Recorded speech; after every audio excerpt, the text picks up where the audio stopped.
Hi guys, welcome back to Bite Size Excel.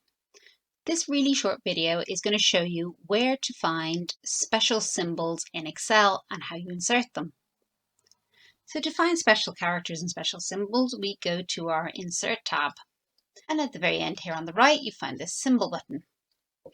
And when you go into symbols, it will come up with your symbols and will give you a whole bunch of options of different things that you might be able to insert into your workbook.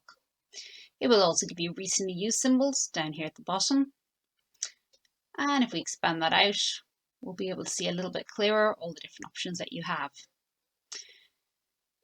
There's also a special characters tab, which has things like your copyright symbol, trademark, and a few others.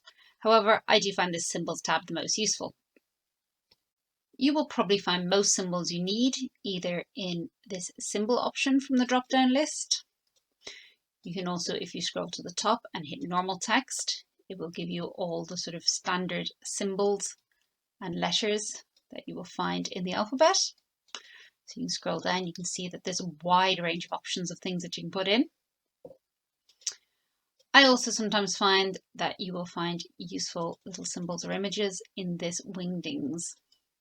So here you'll find things like a little symbol for a telephone, some smiley faces, and a number of other different options which you may or may not find useful.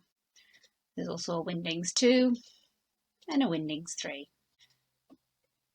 There are a range of other options based on the different text types that you have in Word, but I tend to find that the most useful are your normal text, your symbols, and your wingdings.